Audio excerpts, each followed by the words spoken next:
Welcome. We are here at Suzuka. It is time for the ISRL Grand Prix. It is the Japanese Grand Prix here in Suzuka in Japan. It is time for round 9 for the Division 2 World Championship. Hello and welcome everybody. So happy you could be joining us here as we're just getting ready to jump into our short qualifying session. I'm your host, back at it again here, Fallen Monkeys, joined once again in the commentator's booth by Asunik. Asunik, just checking in like I always do. How you doing today? Excited to jump in for this exciting racing action we've got going on here? Yeah, we had a little bit of a break in between Div 4, definitely Div 4, Div 3 and Div 2. I'm not going to lie, I'm really still riding the high of the amazing IRL GP we just watched, so hopefully these guys can match that. Looking forward to it.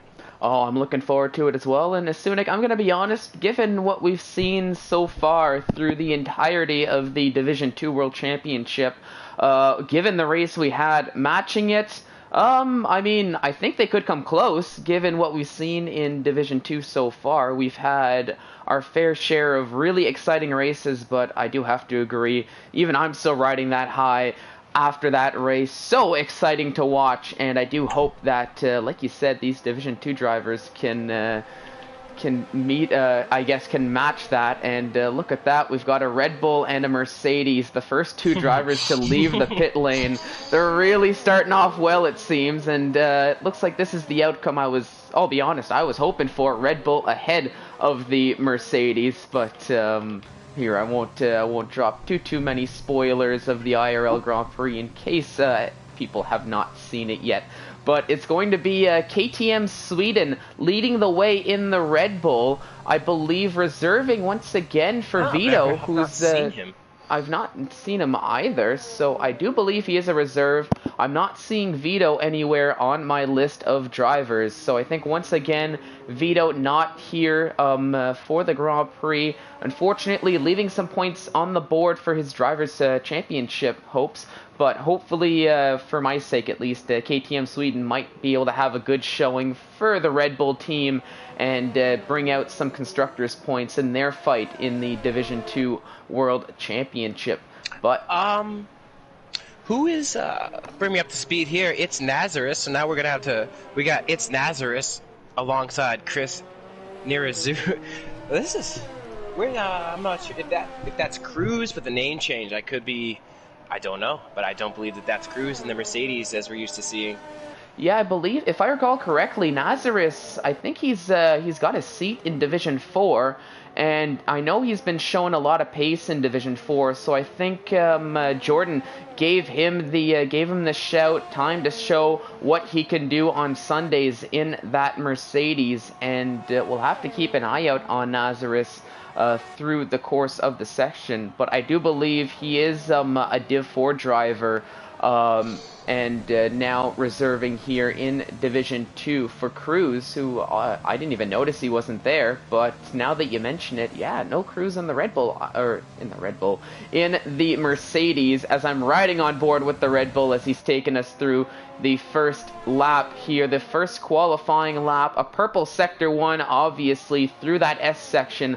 Oh, so easy to lose the car if you're not careful, even more so in these types of conditions where it's not necessarily nice and sunny. It's a little cloudy out. Track temperatures are a little cooler, maybe a little bit harder to get that optimal temperature into the tires, but doesn't look like it's affecting KTM all that much, as now he's approaching Spoon. The very, very particular, very tricky corner. Doesn't look all that difficult, but it goes very, very wide into a very tight exit right at the end. Very easy to run wide if you're not careful.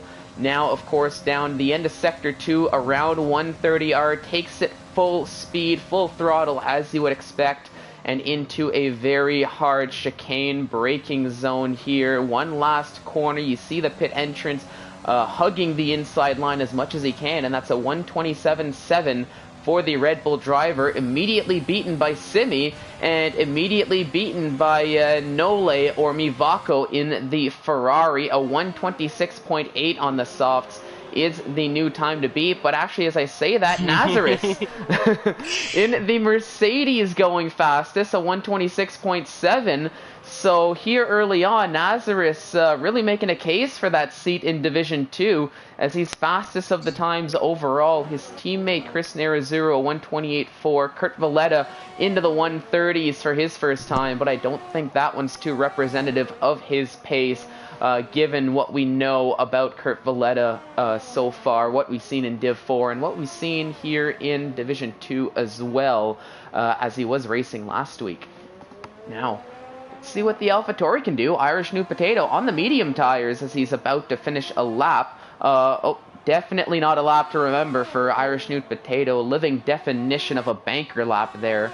So I think now is going on a bit more of a respective lap, probably more typical of what the pace we'll be able to see from Irish New Potato.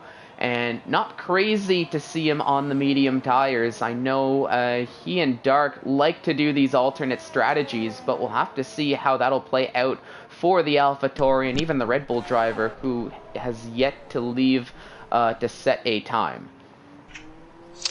Yeah, this is a track that's hit or miss for the drivers. I know I personally do not care for this track. I struggle quite often here, whereas some drivers, this is one they circle on the calendar. This is one we saw last season with guys like Passassin. This is a track that some drivers, this is their track. This is the track that they look forward to the most. It's the most technical circuit, I believe, on the F1 calendar, in my opinion. Obviously, it's got a figure 8 type of configuration where you're going under parts of the track, but this is a tricky lap to get right, and when you get it right, it's beautiful. When it goes wrong, however, the opposite of beautiful, and to string together 26 perfect laps is going to be mentally tough on these drivers, so they're going to have to be on it, full concentration today. I know a lot of these guys just got done watching a race, so they're going to be hyped up, feeling a certain type of way going into it, and I'm expecting a lot of action throughout the grid, so this is going to be good. Oh, it's definitely going to be good, and I do have to agree with you. Just on your point that it is a very hit or miss track for the drivers. And Sunik, I also completely agree with you. All I can say about Suzuka is that I kind of wished it was Russia this week with the vote. But the people have spoken. It is Suzuka, and just to go off another point, what you're mentioning, when you hit that lap perfectly, it is a sight to see, but it's very easy to get wrong this lap, and it's going to open up another point that I feel I bring up every week, but it's always a talking point every week. These wonderful track limits here around Suzuka that can very much make or break your lap times. We've already seen on stream, for everybody watching at home, some drivers getting affected by those track limits. I know I saw McLaren, I saw, I believe, an Alfa Romeo getting affected by the track limits as well.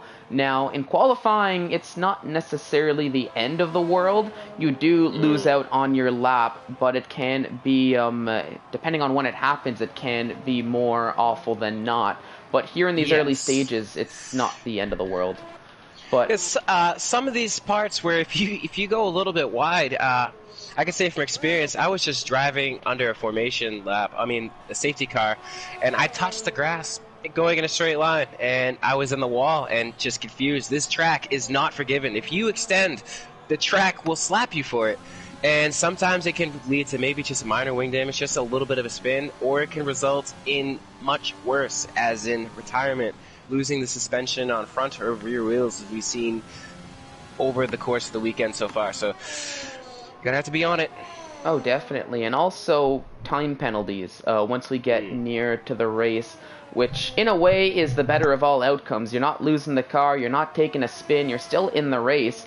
But if you let those time penalties accumulate, as we've seen more often than not, my goodness, it'll really bring you up and down the order. And I know some of these corners, for example, the one we're about to see Krishna take, Spoon corner here, especially on that outside, you're seeing Krishna taking that very tight line, making sure not to extend those track limits too much.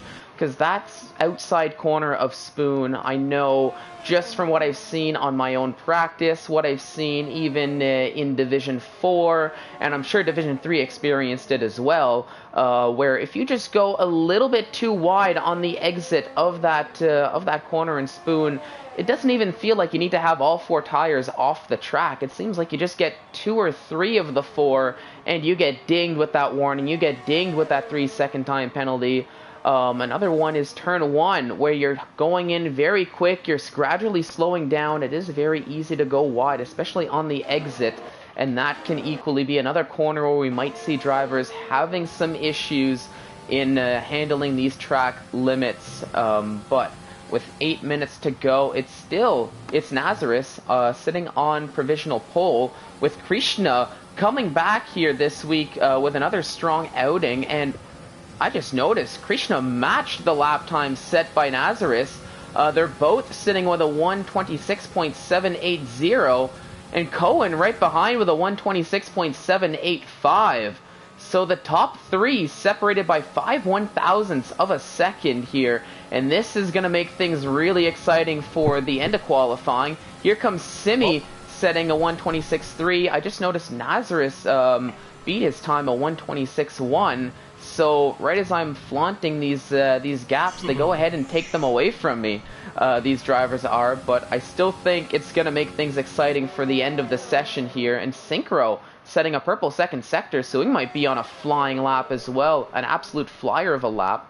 A little bit of a lockup into the last little chicane, but we'll see how that'll affect his time. Not looking like a pole time from Synchro, only a 1:27.7.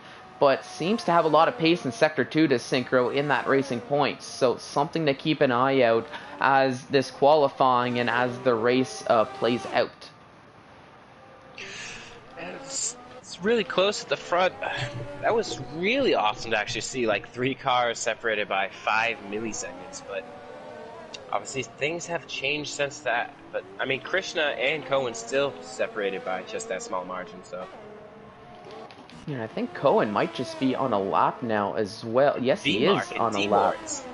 Oh, look at that. Yeah, 795, a 799, 4/1000ths of a second separating P5 and P6.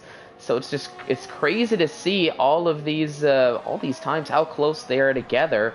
And oh no, right as Cohen gets a track invalidation, quickly dives into the pits. I think he was on a flying lap himself, looking to match or beat the time from Nazareth. That's the quickest time so far. But we'll have to see. Given all these gaps here in qualifying, I think we might have a race that could be in the running at the very least to be as exciting as the real-life Grand Prix we had not too long ago. Potgetter left the session.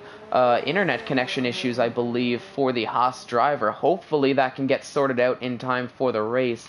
You absolutely hate to see drivers maybe not getting the result they were hoping for because of connection issues, but with 5 minutes to go in qualifying, there is still time to get that sorted out. Yep. Jordan saying in the chat, dry race, it's just going to be very, very cloudy, much like you see here in the qualifying session. So maybe tire deg won't be a huge issue. As we know, hot track breeds hot tires, whereas a cooler track, less deg, a little bit more grip, as long as you can get the tire temperatures to stay in their ideal window. But as long as you got that going for you, we could have a better performance from the tires. As we know, these Pirellis are a little bit finicky when it comes to weather and temperature. Yeah, definitely, and that could open up as well possibilities of a one-stop here. Given I know in the Division 3 race, Asunik, your experience might have been a little bit different than mine, but my thoughts on my strategy for Division 3 was go for the one-stop, a soft to hards. I did go on the hards a little bit early with the, I'll be honest, with that safety car that came out. But I honestly thought my hards could go a lot longer than what they did, but they really started falling off. So I ended up having to settle for a two-stop. But with the lesser tire degradation possibility with the cloudy temperatures here that we're predicting from Jordan, and as you're mentioning, Asunik, potentially longer stints on these tires might open up a little bit more of a comfortable one-stop for a lot of these drivers. Maybe some soft to hards, potentially even some soft to mediums from these tire wear Goliaths, as I'll call them, that can really nurse those tires for as long as possible, really eke out the most of their performance.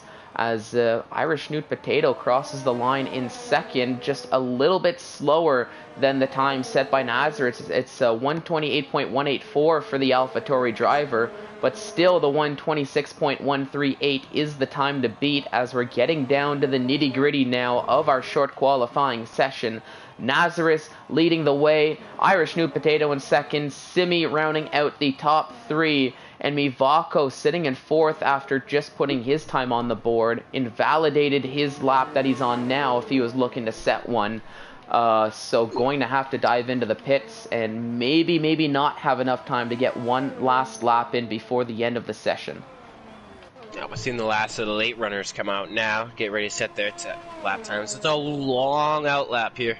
Obviously one of the bigger circuits, one of the higher lap times you usually see. I mean, you can still scoot around here in a minute 26 if you see Nazareth too, so it's just, the track looks technical, it's just super fast. I think that's where the problem lies, where if you get caught out, it could be a bit more than just an invalidation. It's just you're carrying so much speed through these corners, especially corners like Spoon and the S's that we've mentioned before, so Casio Triangle is a little bit slower, and so isn't the hairpin of turn, I forget, 11? Yes, 11.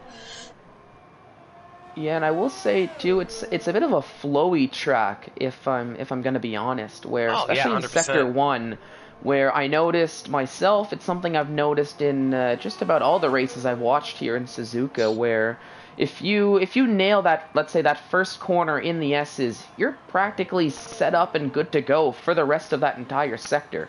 But if you go just a little bit too deep, turn in a little too early, just miss your braking point just by a tiny little bit, not take that optimal line, you're really struggling through the entirety of that first sector. And it is something I've noticed really through the entirety of the racetrack, other than maybe Sector 3, other than the last few corners.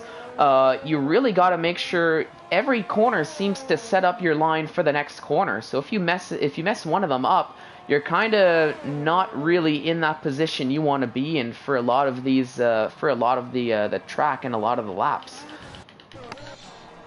We see a couple of guys just completely satisfied. We see Dark retiring in session P15. So I will bold prediction. Dark putting on the hards to start the race. Yeah, it's a given. I mean, I'd be more shocked if it was anything but the hard. Look at Nazareth letting all these cars by, getting ready to just start his final lap. Yeah, but now he's approaching a little bit of traffic here as well, going slow. But I think, who is that? Is that Cohen or no? That's V-Mark behind. I think seeing what Nazareth is trying to do and thinking, no, I'm not getting past you. You go ahead. I'll take that quicker track. And I think, who is that? That's Kirk Valletta as well, seeing that going a little bit slowly. So a lot of these drivers just having a little bit of, I'll call them a little bit of Monza shenanigans here in Suzuka. Uh-oh. What'd you see? Nazareth he just had a wheel just on the wrong side of the white line. He's invalidated his lap. So oh no. All the shenanigans not played out, so it's all to play for pole for those who are out on track now, and you can't do that. Yep, that might be a penalty coming for Nazareth as he does retire on track. Hopefully that car can get out of the way and not end up stuck in the middle of the racing track. And it got close, but looks as though that was at least one of the Alfa Romeos. I think that might have been that must have been V-Mark, I think, who was getting out of the way, going very slow.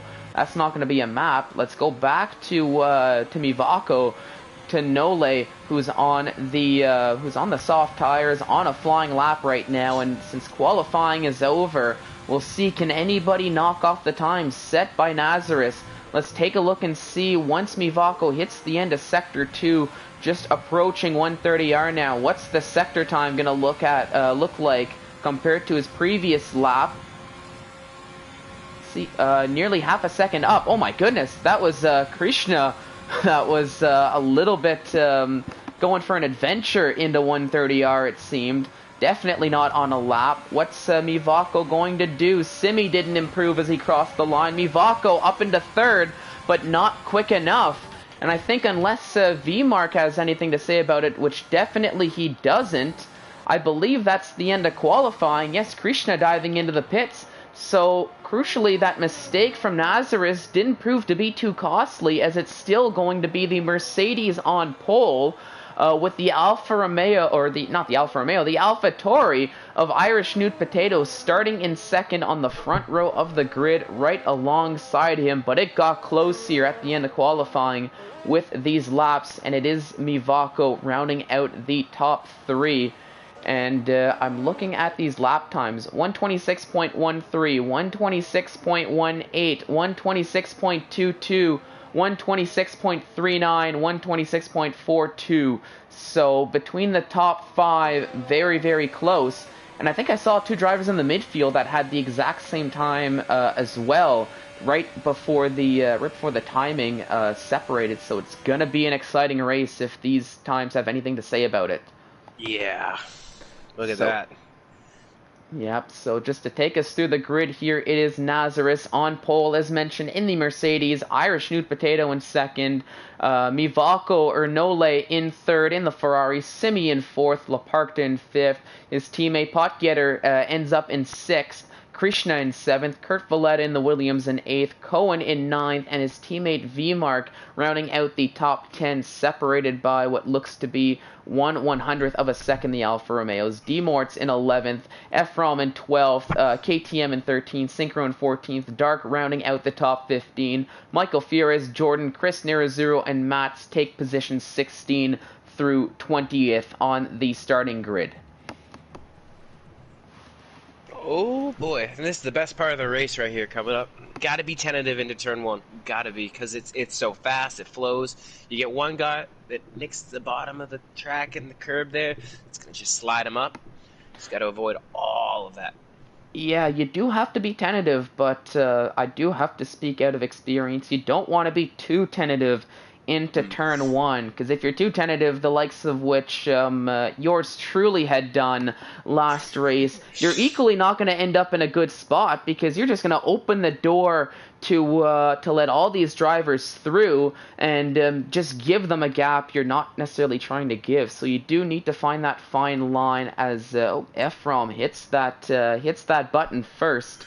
No. Another no here from one of these drivers, but at least for us in the commentator's booth, it allows us to jump right into the race.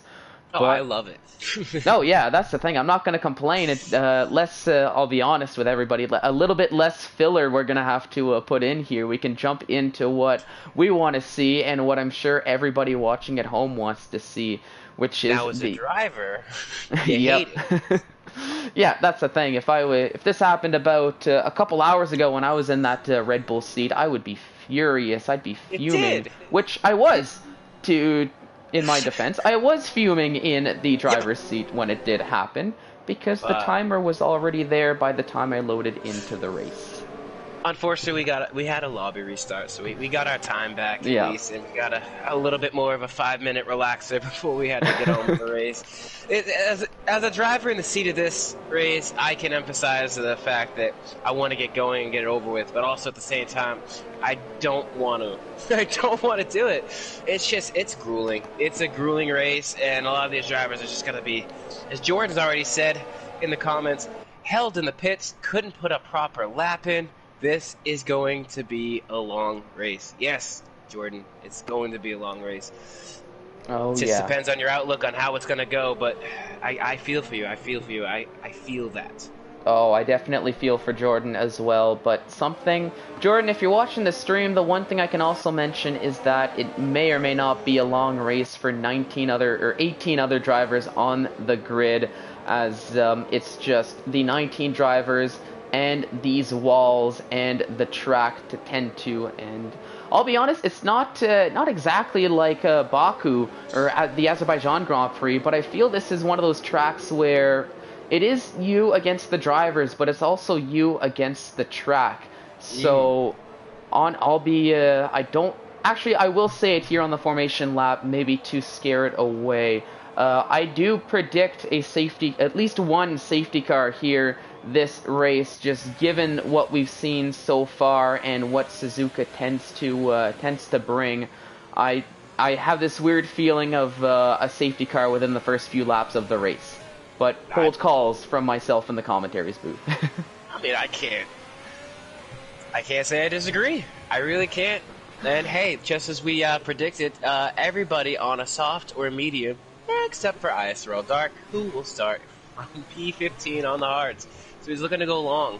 So as everybody cycles into the first pit stops, Dark could be sitting up there, I'd say top 5, top 10, especially if he gets scoots by these medium runners in F-Rome, KTM, and Synchro. Looking pretty. Yeah, so Dark could be in for a fantastic strategy depending on if the call works out. Other than that, everybody else other than Dark in 12th or lower starting on the mediums. And you do have D-Mords, who was best of the rest, but opting to start on the soft tires. But here we go. Everybody's lining up on the grid, cycling through to get the best camera angle into turn 1. It is time. 27 laps around Suzuka. We are up to 3 lights, 4 lights, 5 red lights. And they're off, and we are off to start the Division 2 race. And it is going to be Nazareth getting a nice lead. Lots of battling here for positions 3 and 4. It's Simi and Irish New Potato. That's Simi going around the inside, and that was Laparta going around the inside. We have Chris Nerazzurro that's off, but still some battling for the leaders between the hairpin. That's Mats and Krishna's out of this race very early on, and it's not a safety car, but it's a virtual safety car here to start the race. Where's Krishna? There's Krishna in the wall, and our first victim of the Suzuka S's here, and it only took 3 corners to see our first victim here, so down to 18 drivers. But Asunik, were you able to see what happened to Krishna? Did he get caught up into an incident at all? Well, what happened was we had a little bit of a bottleneck, I guess you could say, from the grid. Krishna was just kind of jammed up in the middle, cars bouncing all off each other at the back of the grid. Synchro got shipped off into the runoff area into T1 and 2, and it was a cluster mess. And unfortunately, Krishna must have got that dreaded, like we said, he might have extended, caught a bit of grass. We saw it happen to Aizen during qualifying in Div 3. And it happened to me last season as well. It just chucks you into that inside wall, and that's unfortunate. This race is over.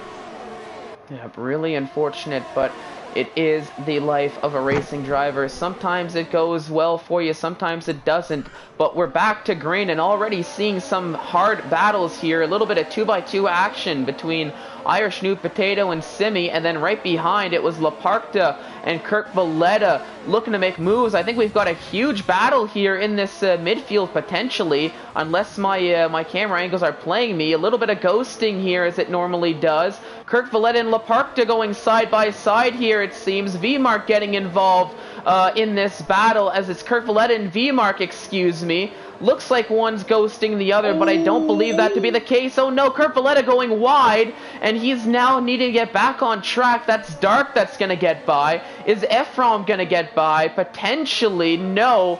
Kirk Valletta does gain enough speed. But now back to the leaders. It's still Nazareth leading the way. Mivako made a nice push into 130R 1 lap ago on the restart, but Nazareth did a very good job defending that position, squeezing Mivako out, giving him just enough room to try to make that move. But Mivako seeing a little bit better lap ago into 130R. That could have ended very poorly and did back out, settling for P2. But may try again here 1 lap later. But now Simi's putting a little bit of pressure on the Ferrari driver. V-Mark now right behind Nick Potgieter. Let's see, Potgieter does defend, or did show the move down the inside. There's a little bit of contact there as... wing damage. Yeah, wing damage for V-Mark, and yep, diving into the pits, and that's a very early pit stop for the Alfa Romeo, as I would not be surprised to see hard tires on that car. Now, does that VSC count as the prediction gone right, or were you thinking more of a safety car? I was thinking more of a safety car, but not to pat myself on the back a little bit, but I'll give myself some partial points for that one, as I did predict at least a little half of that, and I'll be honest, the VSC was probably the outcome I was hoping for, so it doesn't necessarily neutralize the race for 3 laps like the safety car does. Wide into Dunlop, and luckily he's kept it straight, as we know that sometimes when you get that grass and gravel, you just shoot back onto the circuit and ultimately ends terribly. But oh yeah, he's got dirt all over a gaggle the of cars now trying to get by. That's Ephraim who goes down the inside. His teammate might be going down the inside as well, and I think Jordan seeing that opening, and he's going around the inside, which is now turning into the outside. Side by side now between Jordan and Elbiku as they're approaching Spoon. Who's going to get the position? They're still side by side, but Elbiku does need to back out, going wide into Spoon. It's going to fit. Like, when you're just missing that tiny little end plate and following a car in a corner, your car just feels like it. You turn, but there's no end plate. You just go straight, and unfortunately, he's missing the left end plate. Yeah, but that's the end plate that's going to, I think, really affect your cornering, especially in a corner like Spoon, where you just take a tiny little bit of wing damage and you will see that downforce disappear. You saw it in the likes of, for example, Sprunky late in the Division 4 race, took a tiny little bit of wing damage on what I think was the penultimate lap or final lap, and was going just ever slightly more wide around Spoon, so it does very much so affect the car a lot more than what it would in some other tracks.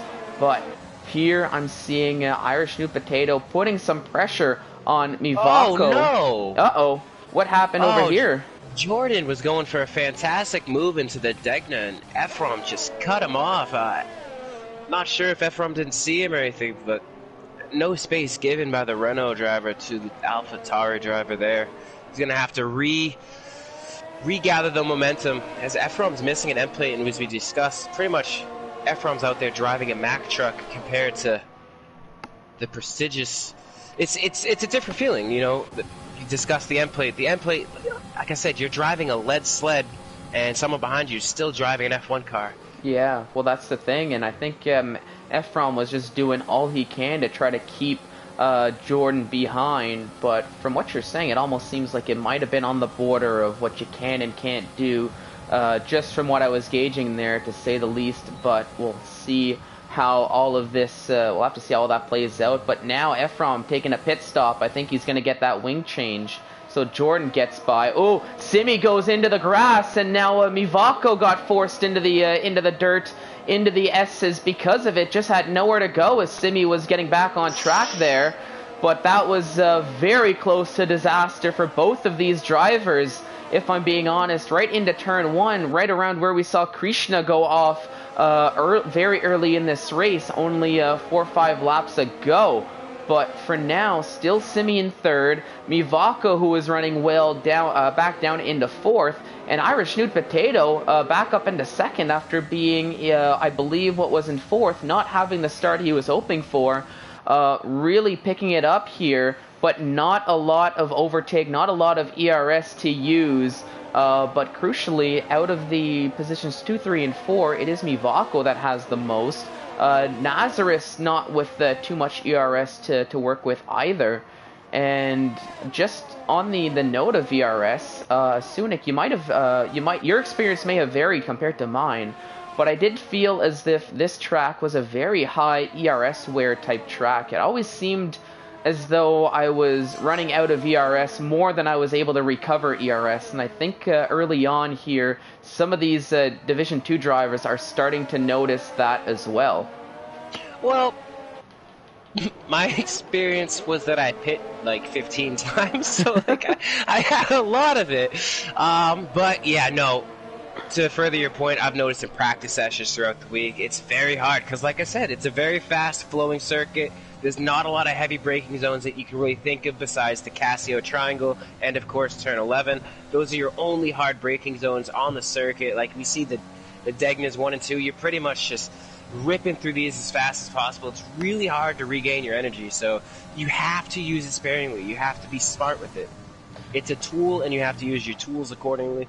So we'll see how it plays out as we see the leaders having absolutely, there's nothing left in the tank. That's the thing. I think they're all just pushing each other oh so much and kind of all playing that chess game. And I think this might be where we start potentially seeing a few gaps forming temporarily, maybe sticking a second or so behind just to try to recover some of that ERS for a lap or two before making another push. Irish Sweet Potato coming out of Spoon, got a bit of grass, but was able to keep it underneath. And it was it was a scary moment. Simi was looking at his chops, but unfortunately, Irish Sweet Potato, being the driver he is, was able to keep moving. Yeah, keep moving, keep Simi behind, still keeping under, well, it's under a second for, if you're cheering for Simi watching from home. He's kept it within DRS, so he's got that going for him, but now unable to make the move down the start-finish straight, so might need to continue following behind. And crucially for Simi, Mivako is about a second and a half behind and being pressured by Leparkta, who, similar to what we've been mentioning week in, week out, Leparkta kind of lurking in the background, running P5 right now, but honestly, there's not much to talk about for Leparkta right now, but this is sort of that position that he's been in through the entirety of the season, that kind of sleeper floating around in the top 5, just waiting for maybe some incidents, some safety cars, some well timing, or just a little bit of battling, and just, you know, find that moment and make the most of it. Yeah, when we talk about consistency in Div 2, we generally just pointed the finger at Vito. But a lot can be said about Leparkta's racecraft, considering where he was last season. He had a bit of a couple incidents. It was a bit of a, I guess you could say, uncaged. And he's come to Season 4 with a completely different outlook on how he drives his car. And he's completely switched it on. And I'd say last week was a phenomenal example of this. Running P4, just staying consistent, left the time penalties and all the BS. He just left that out there and just put his head down, just ran his race, and ultimately went from 4th to 1st because of those time penalties to the guys ahead of him. As we see Cohen finally getting by Nick Potgieter. They've been battling for a couple laps, finally gets the move done. But yeah, Leparkta's consistency over the past, I guess you could say, couple months has been astounding. Oh yeah, definitely found what I needed to find in that Haas car, and found what I need to find, at least with himself as a driver, getting that mentality, getting that focus up, and it's really proven dividends for him. Now, with Cohen getting that move on Potgieter had a little bit of a wiggle, maybe trying to fight for that battle, but just had nowhere to go. Able to save the car, save that front wing, so not much happened, but it was a little bit of a scary moment there for Nick Potgieter, if I'm being quite honest, into turn 2, leading into the S sections. Another one of these Div 3 guys coming up to Div 2 and really solidifying the fact that he belongs. I mean, he's running in the top 10. Ooh, a little bit. Woo! My heart was in my throat there for a second. I was just about to give me a little curse, getting very loose out of Spoon. Woo! Yeah, but like I said, just a model of consistency with Potgieter too. He's very fast. We've seen him in Div 3, so bringing that talent to Div 2. Yeah, been making really us look good. Oh yeah, really having that nice showing. He had a lot of pace in Division 3, similar to Mivako last year. And oh my goodness, what is? Apologies everyone, I'm kind of trailing here today. But all that to say, Nick Potgieter running in 3rd, so really keeping that consistency he had in Division 3 here in Division 2. Cohen clipping the grass a little bit through the S's. Yeah, saw that. Yeah, not having that line he was hoping for, and you could see Potgieter now closing that gap to under a second, so we might see a possible push here within the next lap or two. Also, depending on what happens with these pit stops, because through our analysis, I would notice Nazareth, took a pit stop to get on the mediums, and I believe it was, who was running in 3rd? Leparkta took a pit stop, and Simi took a pit stop. Irish Sweet Potato, though, opted to stay out for at least a lap or two more on these soft tires, and we might see the AlphaTauri take his pit stop here. unless he's looking to go really long, push these softs to lap, what, 11, 12, and maybe extend those mediums, but I think that would still be a long way to go on the medium tires if he's looking to do that soft medium one stop. That's a tall ask out of those tires, and I'm sure you've experimented with the mediums. But like we said, man, the weather could play an important role in the degradation, so we'll see as the leaders pit. Yeah, so there we go. Yes, oh, so Potgetter's staying out. Look at that, and Irish and Potato getting on the mediums. So either really pushing that one stop or committing to a two stop, maybe a soft, medium, and then putting on another set of softs at the end of the race to really push those tires as much as he can. But through all of that, the driver on your screen, look at that, who's up into second. It's Dark on the hard tires, going much longer than what we'd expect these other drivers to do, and potentially could be leading this race once Potgetter decides to take his pit stop off the softs. He's got to end up with the cycle through to the lead, but yeah, you could stay out. This could work out dividends for him, as if we get a safety car right now, it essentially freezes the field. He gets a free pit stop out of it. He could probably take, well, I don't know about the mediums to the end like we were talking. So ideally, he doesn't want to see a safety car now. 10 laps from now, absolutely. But yeah, I don't think something like I was just thinking, like even something like 5-6 laps from now, just if he gets it at this point in time, he's kind of stuck in no man's land with his strategy and sort of has to just continue doing what he's doing. On track, oh, Simi and Irish New Potato having a little bit of a battle here. One's on the mediums, one's on the softs. Simi gets forced way wide and has to take a time-second penalty for that wide line through, so he's not going to be too happy about that. But now right up on the back, oh my goodness, oh, and there's a little bit of contact with Jordan, who's involved there as well. A little bit of teammate action going on, it seemed, with the Irish New Potato and Jordan, and Simi sort of stuck in the middle of it, but they do get by. But did Simi take any wing damage? Doesn't look like it, so thankfully everybody getting by cleanly, but that could have ended much worse, because that's at a very fast section of the track, that 130R corner, where you're taking in 8th gear at 200 miles an hour at the very least. Yeah, Simi's got to really worry about keeping the temperature in these tires. We've seen before, coming fresh out of the pits on these... I forgot to flick my mic back down. Simi's got to really worry about keeping the temperature up in these hards, because the track isn't... We've discussed the weather, not a hot track, so he's going to have to really work these tires to get them into their ideal spot.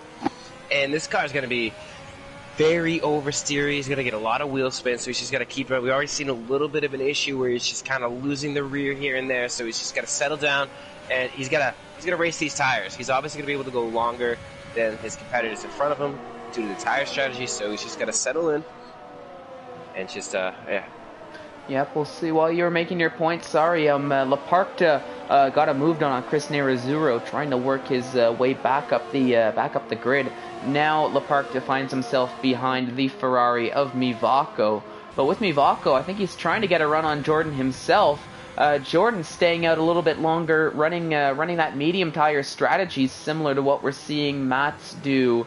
And Chris Nerazzurro, one of the better runners of the medium tires is Jordan.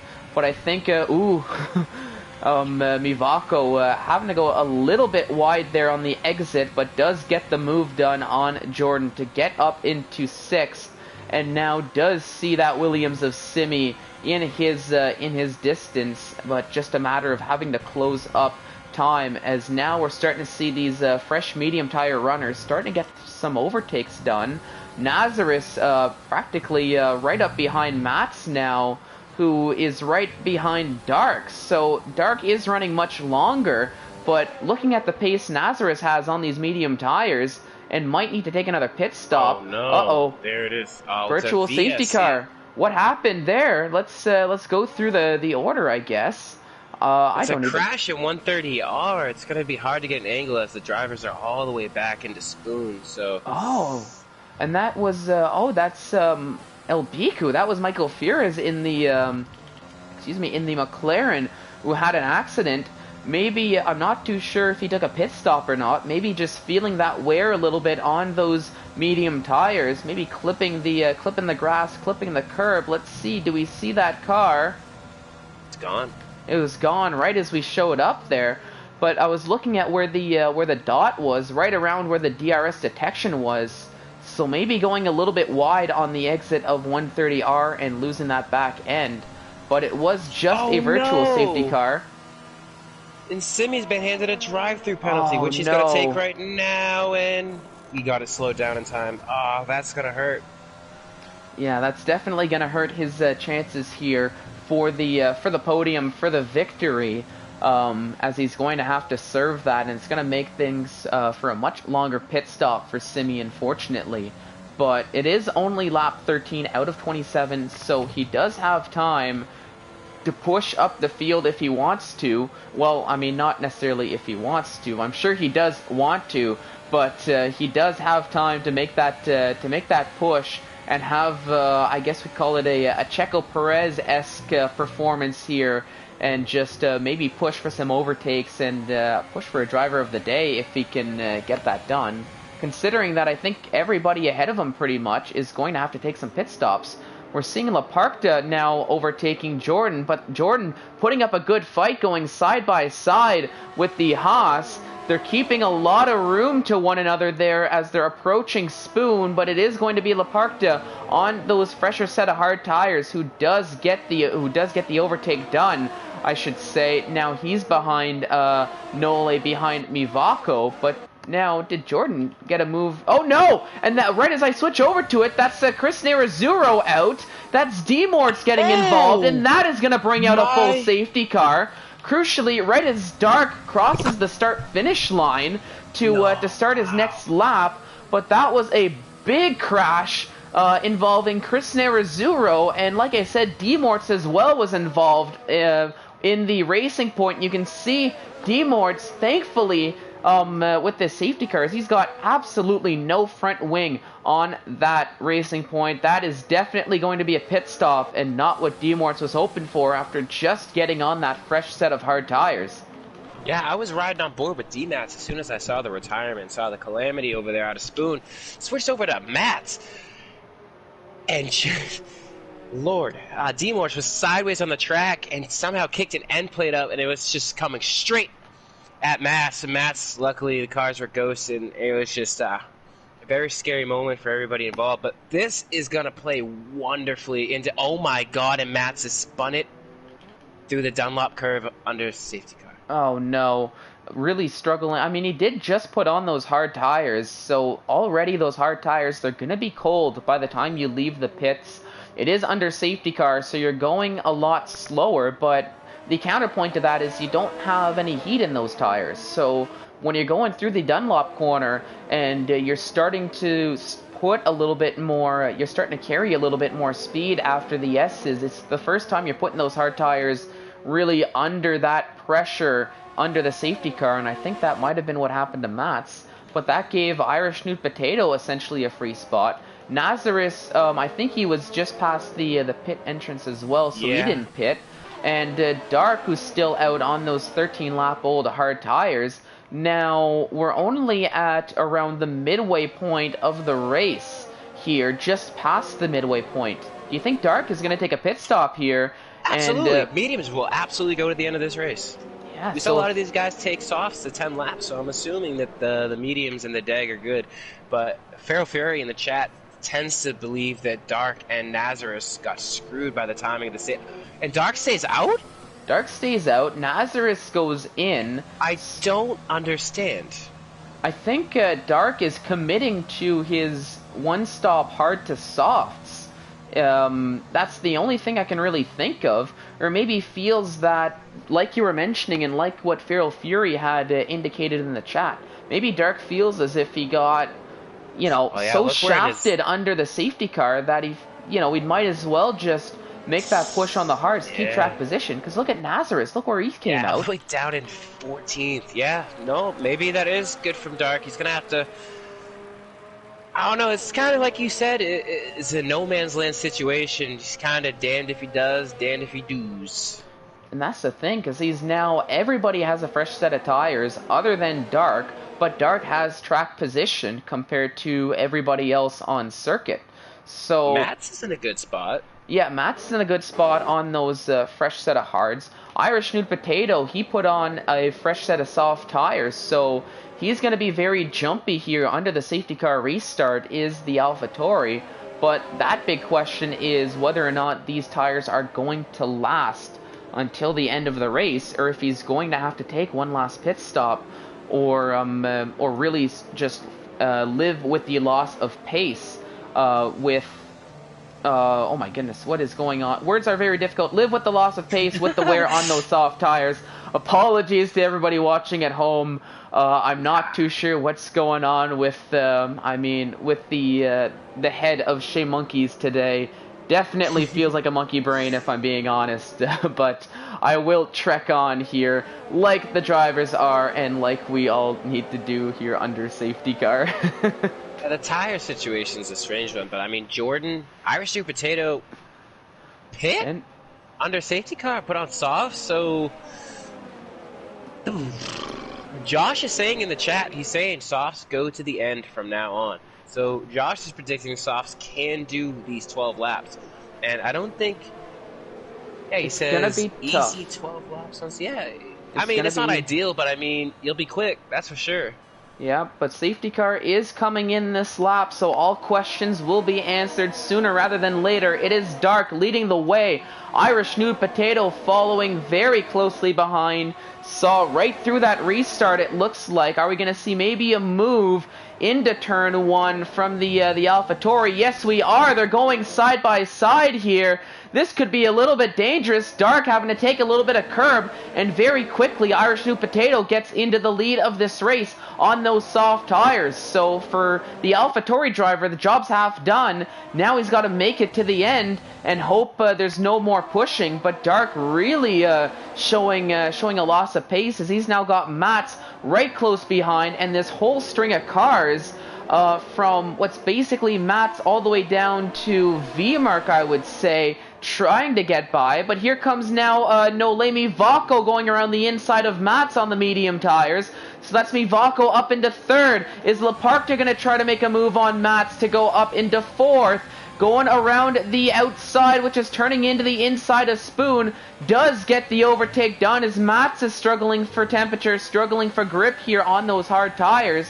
But I would expect Mats to maybe get a bit more of a jump in a lap or two's time once those hard tires really start to rubber in. But now, crucially, through all of this, between Irish Nude Potato's already built himself a little bit of a 1 second gap. Uh-oh, what's going on here? We've got overtake galore. Jordan was had a huge run with V-Mark right on his tail, and odd Mats just caught a bit of grass coming out of 130R, and it was just a logjam, but luckily all the drivers getting away. But Irish Nude Potato's teammate Jordan also on the same strategy with the softs, looking to just get one of his best results of the season to work his way up with 10 to go in 7th. So this is good for the AlphaTauri. Huge haul of points for them. Not biased. Yeah, but crucially, Jordan did get past Mats, who's sort of been a little bit of a roadblock here for a lot of these drivers as they're forced to try to pass the hard tire runner of Mats, who's going to the end. Simi was trying to get this overtake done, but just wasn't able to find the time to do it. Jordan got a little bit lucky, was able to follow in the steps of V-Mark and get a double overtake done. But Matt's really falling down the order on those hard tires ever since the safety car restart. Now, let's see, Nazareth, I think, got a double overtake done on Demorts and Ephraim. But now Demorts is trying to make a push right back. Leparcta and Dark are going, having a nice little side-by-side battle. I think that was Cohen that got involved as well. Cohen might have tapped the back of either V-Mark or Leparcta through that battle, and I think that's Cohen with a spin in Spoon. Asunik, I think you saw a little bit better than I did. What happened there? I just saw the tail end of it. I just saw Cohen sideways. I wasn't able to catch what happened, so your guess is as good as mine, but fortunate for them. Yeah, it is unfortunate. Oh my goodness! Oh, Jordan getting a big run on but that's gonna Mats. kill the run, and here comes Simi. Yeah, so Simi getting that overtake done. Unfortunately, Jordan just got stuck with nowhere to go as Mats just shut the door on the exit of the final corner, and that opened the door for Simi to get a little bit of a better run on Jordan. So Jordan down in 7th. Dark took his pit stop, and obviously staying out didn't necessarily work too well for him, as that's Dark all the way down in last of the running cars. So the Red Bull driver looking poised to have a good finish now only has around 9 laps to go now, and is going to have to close 15 seconds and then try to make an overtake and make a lot of overtakes at that if he wants any chance to be able to see at least a couple points. It's Nazareth and Potgetter, I think, are battling it out. Oh no, there's contact, and that's Nazareth into the wall, spinning around, everybody able to avoid him. But Nazareth, that was, I'll be honest, slightly similar to what we saw in Division 4 on Wednesday. But that was Nazareth, thankfully still in the race, but that's a lot of gravel on those tires and probably a lot of heat in those tires, as now I think struggling for grip, getting back on track. And at least that is necessarily one overtake for Dark, but Nazareth really not having a good time after what was looking like such a solid restart for him. Yeah, he had to put him down the order. He had a great move to get by Potgetter down into 11, but as soon as they got towards turn, 12, that long right-hander, just it all went awry. Yeah, been really unfortunate, as you can see now there is, you can see those tires struggling. No wing damage, so he is going to stay out, but I think it might take maybe another few corners or so before those tire temperatures really get back to that ideal operating window and he can start pushing that car once again. And not to mention the wear that's probably put on those medium tires. But oh no, oh my goodness, right as I switch over, Kurt Valletta I thought was going to make a move, but ended up coming back on track into the hairpin, clipping, he clipped somebody getting back on track, but I think Kurt Valletta got the worst of it, as he's not necessarily having that restart he was hoping for, down in 14th now, between the two Red Bulls. Yep. That was... Irish New Potato has just built this gap. Yeah, really feeling when we comfortable. saw qualifying, it was pretty much it's Nazareth's race, but due to strategies and implications with incidents, it's really just put Irish New Potato in the best possible spot.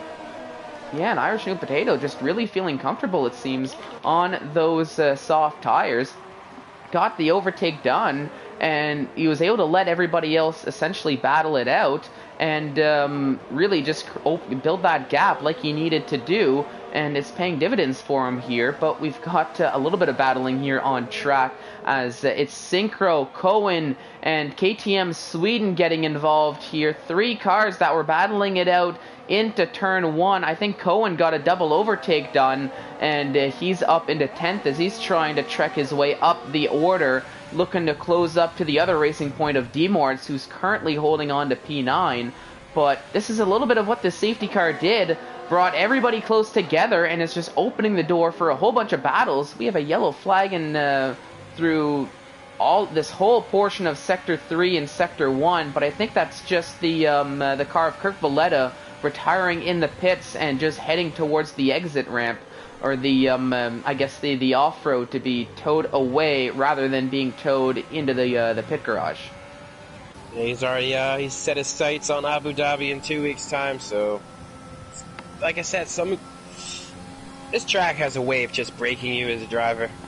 Oh yeah, and it's one of those tracks too that similar to what we were seeing with Dark almost. It has this way of making you think everything is going fine, and then out of nowhere, boom, calamity happens. Everything's on fire. And now Simi taking his pit stop, as well as Ephraim getting off those. They're both getting off their tires, putting on a fresh set.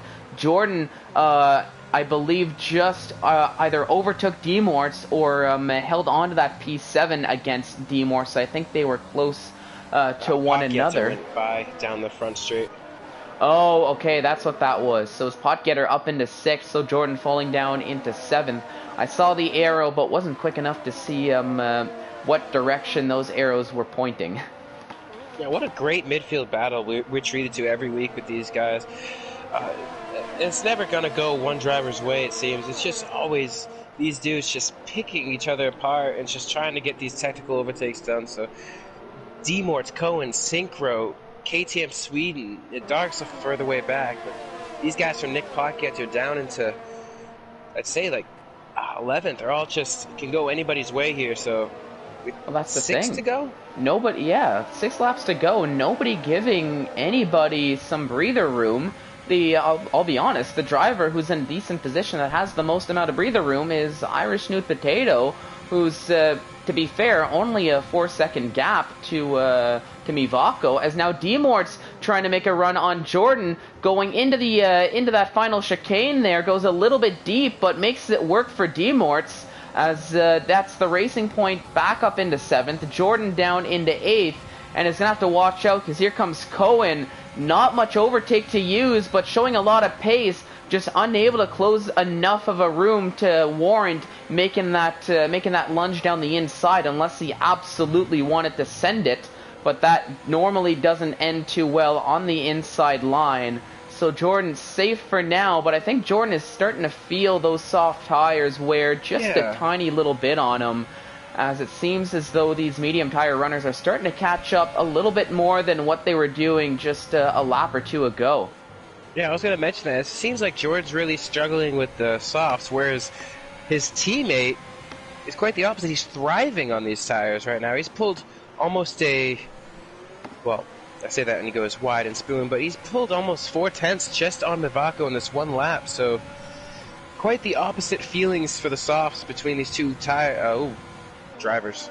Yeah, a little bit of a move Cohen between Cohen and move between Cohen and Jordan. It looks like Cohen does get the overtake done, so Jordan falling down another position, and to make matters worse, he's got the other racing point of Synchro right behind. Is Synchro going to try something? No, Synchro I think knows a little bit better than to try to go side by side through 130R, but here he tries to make that lunge. There's a little bit of contact there, wheel to wheel. Thankfully, Synchro holds on to the car, Jordan holds on to the car. I don't think KTM Sweden got involved, but KTM Sweden gets a slight better exit, and you can see being forced to the outside by Synchro, and that's the Red Bull getting ahead of the racing point into turn 1, and the Red Bull getting right close to... Oh no, well actually, KTM goes very wide into turn 1, so Synchro taking a better line, takes that P10 right back. So just like that, with a little bit of flair, we're back to where we started. Oh, that was Jordan going deep, going very slow up the Dunlop corner, and that's Synchro up into 9th now.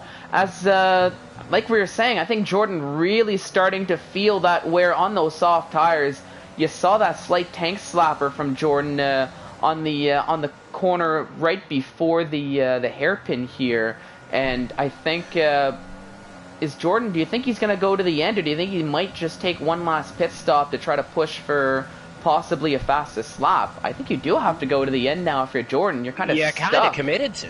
I mean, you put yourself in a position where hitting is just not realistically a smart idea. It will probably bring you down to around Ephraim and P14, but this question brings up another question is, will New Potato's tires fall off and allow Mivako to, again, I say something, Mivako goes wide on the pit straight, but because his tires are 9 laps old, whereas Irish Sweet Potatoes are 9 laps old, but they're completely different tires. The softs, we know, tend to fall off around lap 10, whereas the mediums can go around 14, 15 laps with a little bit of life and a little bit of kick to those tires. So Mivako and New Potato, it might not be over yet, but and crucially, and crucially, Mivako, the gap was up to 4.2, down to 3.6 now. So and I think, as much as between Jordan and Irish New Potato, I do think Irish New Potato is the better of the two as far as tire management is concerned. But it is, like you said, this gap is closing.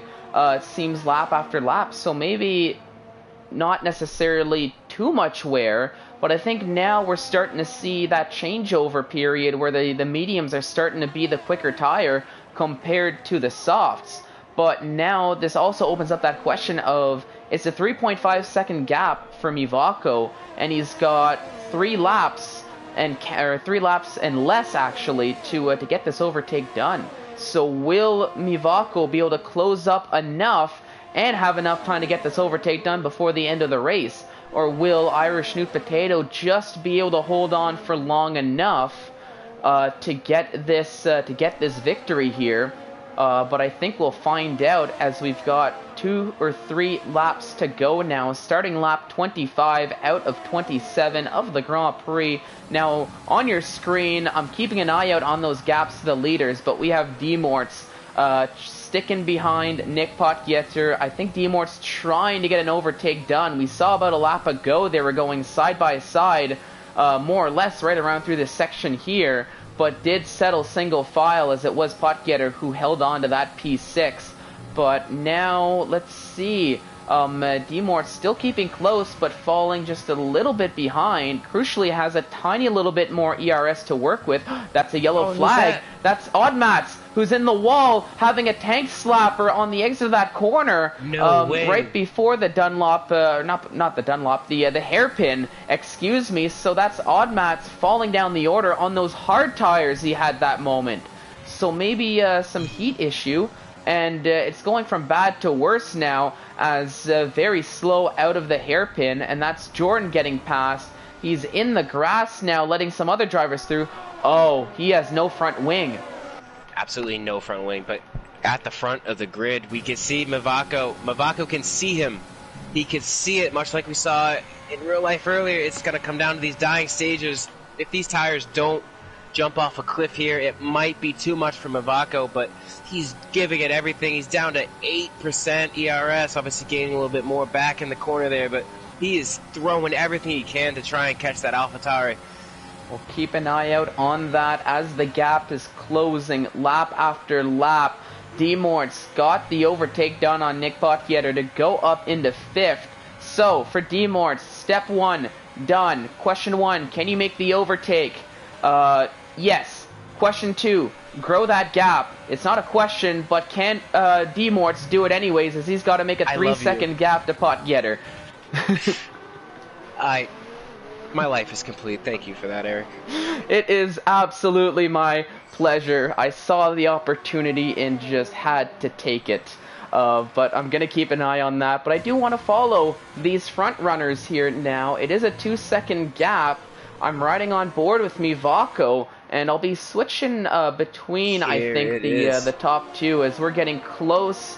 They're getting closer and closer together, you could say, these top 2 drivers. But will they have enough time to get these moves done? Let's see. Irish Snoot Potato coming around that final chicane, around the final corner. Crucial to get a good exit here, as this could make or break the start of the final lap now of the Grand Prix. Lap 27 out of 27. It is Irish Snoot Potato leading the way, Mivako in 2nd, V-Mark in 3rd, and the top 3 have driven a very clean race thus far and only need to survive for 1 more lap. Ooh, it looked like Mivako had a tiny little bit of loss of the back end through the S's there.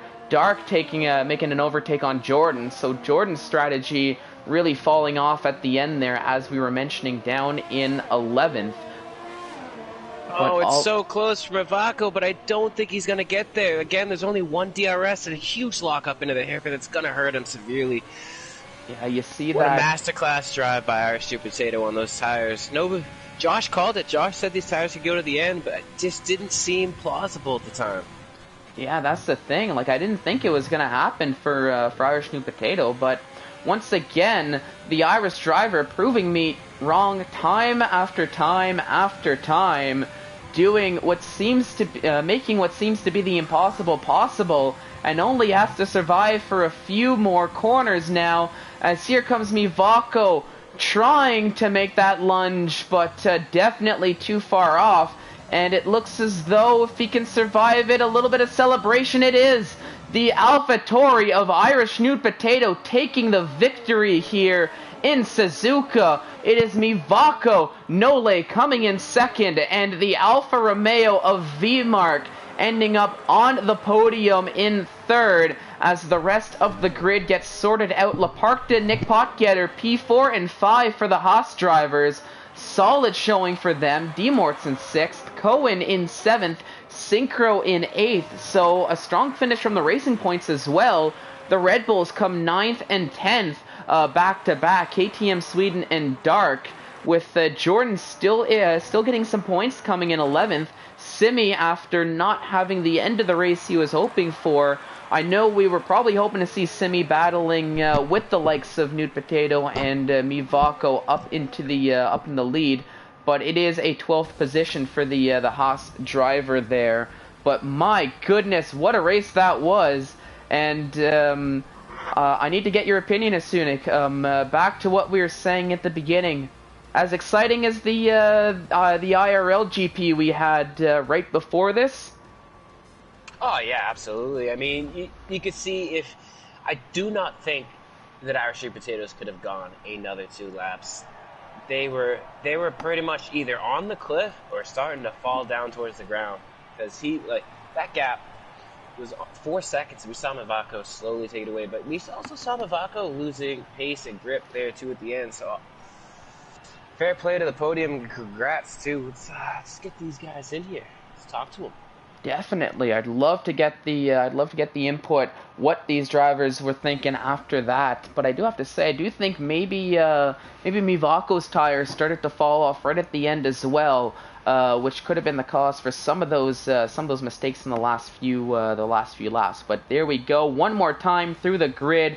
It is Irish Nude Potato taking the victory here, with Mivako coming in second. V-Mark bringing that Alfa Romeo from 10th up into 3rd into a podium, with Laparkta in 4th, Potgetter in 5th, Demortz in 6th, Cohen in 7th, Synchro in 8th, KTM Sweden in 9th, and Dark rounding out the top 10. Jordan in 11th, Simi in 12th, Ephraim in 13th, It's Nazareth in 14th, Odd Mats coming in 15th at the end of it all. Kurt Valletta in 16th, Chris Nerazzurro 17th, Michael Fear is 18th, and Krishna rounding out in 19th. But it is Kurt Valletta through Krishna did DNF, did retire early on, so are not classified here in this race. But my goodness, that was exciting. And Sunik, I'll take it. Are those invites sent out? Did we have anybody jump in at all to the... Right now, we have your winner and your P2 in Irish Sweet Potato Mivako. V-Mark was unfortunately still in the party, so I had to just kind of give him a shout on. There he is. We got all of the podium drivers in here, so if you want to start and take it away, I will follow your lead. Perfect. So let's start with the race winner, Irish Nude Potato. It's another victory for you. Top step of the podium. Take us through it. Firstly, what are your thoughts here on this race?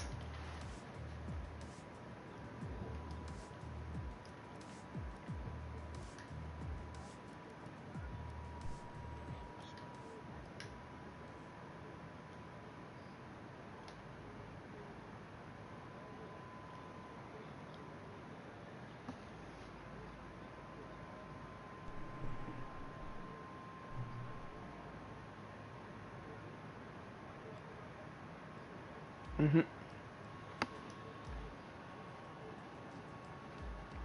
Yeah, and I do have to... I think there were... Oh, go ahead. Oh, I was just gonna ask Irish, near the end there, were you still feeling confident that those soft tires could take you to the end and take you to the victory, or were you starting to get worried there?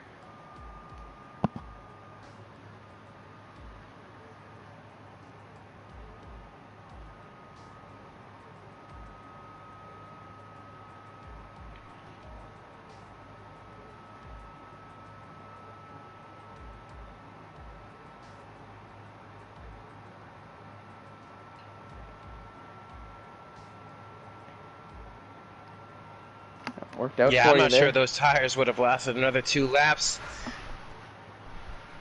It was a bold strategy, and luckily for you, it paid off. I mean, when the safety car did come out, unfortunately for Dark and for Nazareth, they were past the line, and you were able to just kind of capitalize on that, get in, get those fresh tires, which ultimately was the strat that got you the win here. I mean, sure, on pace, you probably could have done it, but ultimately with the strategy, it really just gave you that confidence to get it going. Your teammate tried the same strategy you did, but ultimately he didn't have the same feeling with the softs as you did, whereas you were thriving. Your teammate kind of fell down the order, but still a good result for the team. And Mivako, it's got to be sooner or later that we're talking to you in these interviews where you're the guy on the top step. Keep coming to your Cinderella story is just not finished yet, man. And so close, Mivako. You would have had one more lap. I think it would have been close. It would have been close. So run us through that race, man. Yeah, first of all, props to New Potato for giving the soft tires a live. I didn't expect that he will still be running on 4 tires. I was thoughting that he will run on 3 tires. But at the start of the race, I had, I think, 2 good laps. I was fighting with the guys from P1 to P4, and I had to make a move on, I think it was Nazuro, of the guy in pole position, and he blocked me fair, but then I lost some time, and the guys behind me were all passing me from the left and the right. So at that moment I just was going and try for the undercut. It worked brilliant until the safety car, then again on the mediums, and I got to make some move from Dark, and I think it was Laporte is also on my back.